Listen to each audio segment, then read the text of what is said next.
Hey guys, Phantom Zeton XCT here with another video, and today I'm gonna do a little recap video of Ultraman Powered Episode 1, Mission from M78.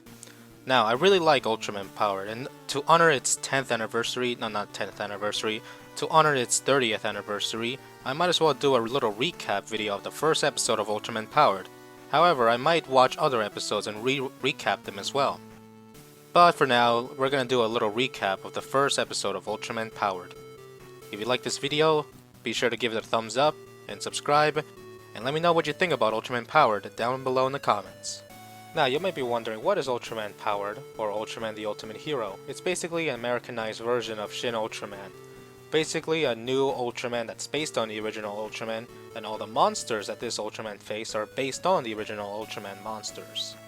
Now, Ultraman Powered is basically like that Shin Ultraman, but Americanized.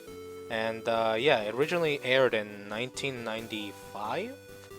According to Ultraman Wiki and Ultraman, the Google themselves, apparently this series was aired in 1995, even though it should have been aired in 1993. Even at the end of the credits it says 1993.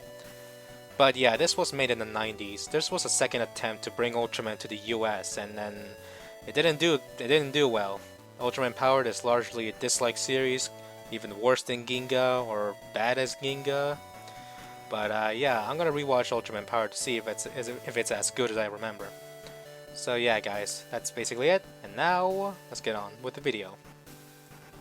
The episode starts off with a satellite orbiting a moon, and then we see a large alien spaceship flying towards the moon, and sends 3 glowing orbs to Earth. And then the opening credits play.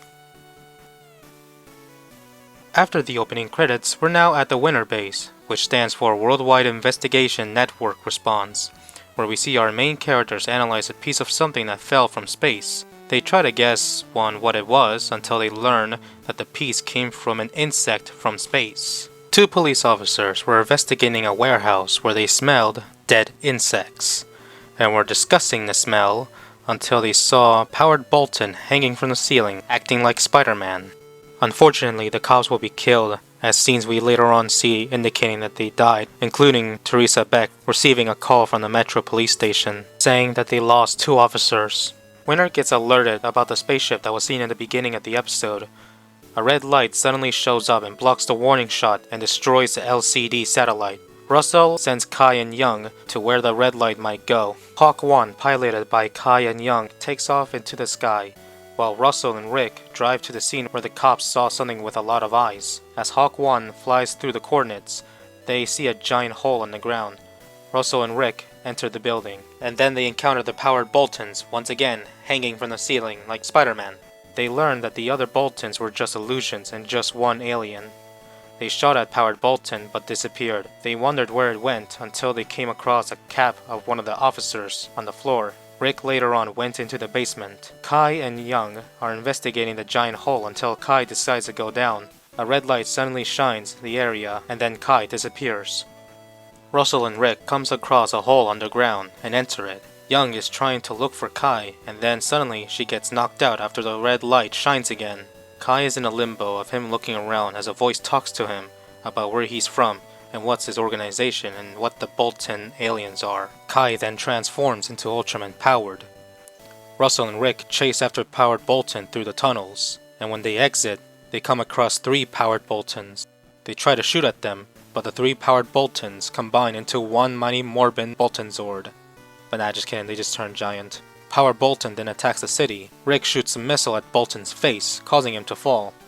However, it gets back up again. The red light flies across the sky and then shines blue as Ultraman lands on the ground in front of Bolton. Ultraman Powered and Powered Bolton begin to fight, or shove each other. Ultraman then gets sprayed by Bolton's pepper spray. After that, they both fly through the city, until Powered deflects Bolton's attack, causing him to explode.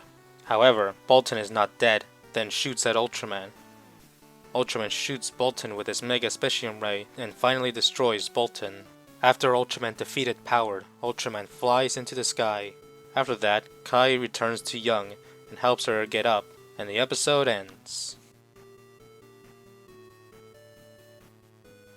Man, what an episode. Now, I enjoyed this episode overall. It's a really good start from what I remember when first watching Ultraman Powered. It gets into the characters, what the series is gonna be, gonna be about, and how it's gonna be everything, so on. So yeah, this first episode is good for the most part. Like most Ultraman series, the first episode is always good because it gives you like a start of what the series is gonna be like and how it's gonna be played. Now, I'm gonna watch more episodes later on, so I'll check it to see if they're good or not. If they're good as I remembered. So yeah, if you enjoyed this like recap episode of Ultraman Powered, let me know if I should do more. So yeah, I really enjoyed watching these episodes and summarize basically what happened within these episodes, and basically show you guys like a short way of like what happened in the episodes, you know. So yeah, I enjoyed the episode. Ultraman Powered episode 1 on the mission from M78 was good overall, decent. I'll give the episode 8 out of 10. So yeah, that's the ranking, or yeah, that's the rating I would rate the first episode of Ultraman Powered. We're gonna watch Ultraman Power. I'm gonna watch Ultraman Powered 2, episode 2 later on. Let me know in the comments if I should do more of these, and heck, I could do Ultraman Ginga episode 1 recap. So yeah, guys, let me know what you think about Ultraman Power down in the comments. The pacing of the episode was really good in my opinion. I like how it takes place mainly at night at the same time, or one day, because most other episodes they tend to like take a few days, like one day, few days, or maybe in this case for Decker, a couple years. I think, I don't know, it's been a while since I've seen Decker and I've kind of forgot about that series because I wasn't interested in Decker. Then again, Ultraman Powered is basically a Heisei version or a new generation version of Man Nissan. So yeah, the pacing of the episode was alright. I like how it took place mainly at night. The characters that we've seen so far is enjoyable for the most part. I like that part of what's so funny. Man, that character was funny. The fight scene, of course, it's all that shoving, pushing, but the only part that I like about the fight scene was just the times when Powered Bolton shoots his, like, plasma beams or plasma balls at the Ultraman Powered. Or fire beams, I don't know. I don't know what Powered Bolton shoots.